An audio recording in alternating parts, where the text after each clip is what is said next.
we come to the section today where we're going to hear from two Water Action Platform members who were there in Egypt at COP27.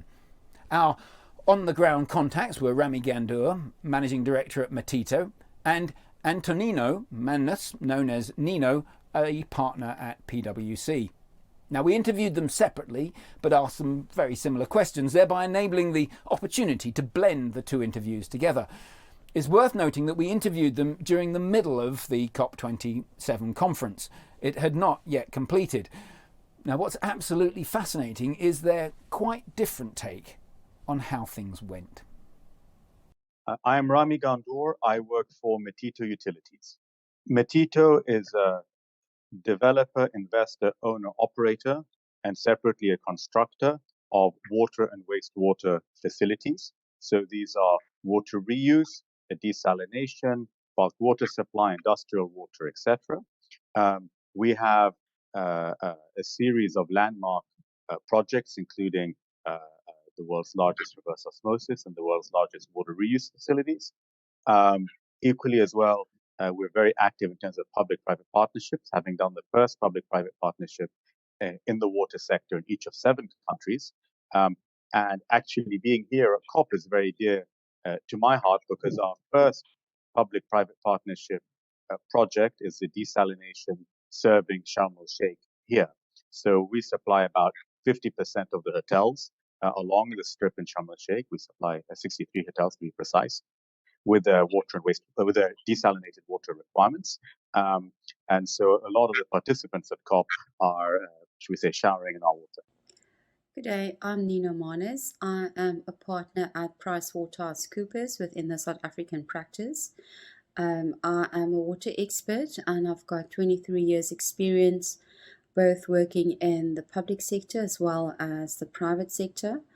I'm also the ESG lead for the public sector, so specifically focusing on climate change.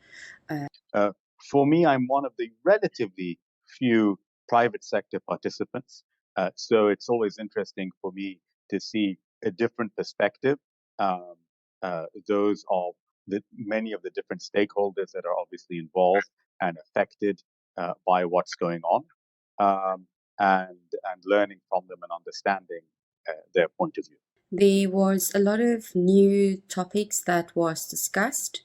One of the key themes that came out was loss and damage, and specifically the loss of infrastructure, lives, and the impact of the economy on developing countries. One of the key things that came out was that there is a need for support to be given to developing countries when climate events have an impact on them. And one of the recommendations was looking at a disaster management fund that is set up globally to support these countries. Another key impression for me was the role of private sector. It became very clear that government alone and public sector cannot address the enormous challenges that are being faced by Africa and by developing countries, and there is a need for private sector to support. I hope that the dialogue translates into action at the end of the day. So it's obviously easy to say a lot of good things, and what I'd like to see is sort of the concrete implementation. Some of the targets set in previous COPs we now know will not be met, and we are living in an environment where we're living in a world where we need to very much care about the environment and climate change, and implementing whatever is agreed here, I hope is something that is followed up by all parties concerned. So there is a water pavilion which is running throughout COP, and there is also a water day where many of the pavilions will be discussing water issues. Having said all of that, and you can easily accuse me of being biased, I would very much like there to be more focus on water, especially here in COP27 and equally as well next year in COP28, which is being held in the UAE. Both regions are extremely water scarce, and having water to be a key issue and something for people to focus on is very important. The impact of water reuse in particular, in terms of what it's doing for the environment, I think is absolutely crucial and something that I'd love to see more focus on in the COPs. A key takeaway for me was there was a lot of emotive presentations being made by the youth, by countries where they had severe either flood events or drought, and the impact on women and children. One doesn't often realize that the people that suffer most in a disaster are women and children, and they have to bear the burden of supporting the family, but they also have to bear the burden of being harassed, and their security is at stake. And just listening to the presentations being made by some of the women and some of the youth that went through this, you hear of it, but to actually experiencing it, it really made an impact. Another key thing that was raised was that although there are very good strategies and commitments that happens at COP, the regulatory framework and the enforcing of these actions are lacking.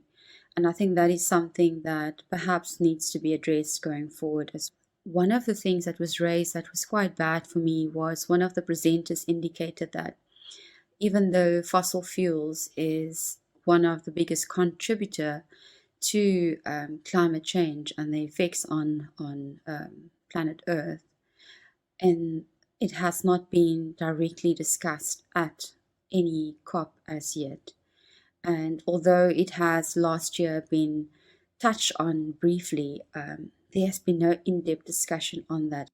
Overall, I think there's a lot of interaction, a lot of discussion so far.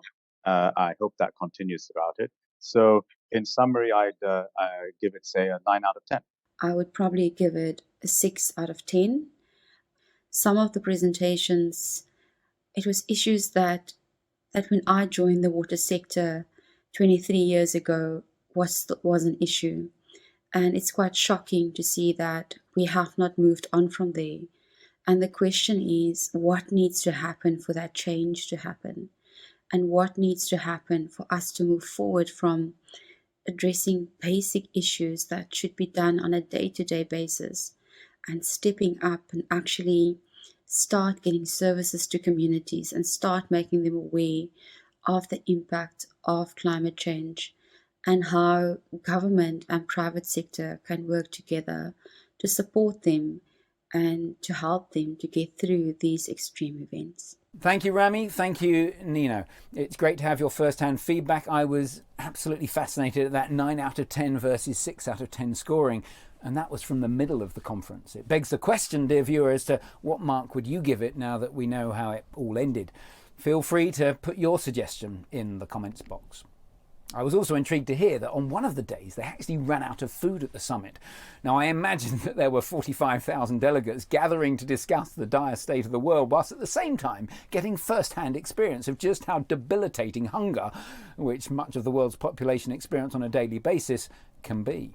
Either that, or perhaps they went into the negotiations just a little bit hangry, which, as defined here, means being irritable due to hunger.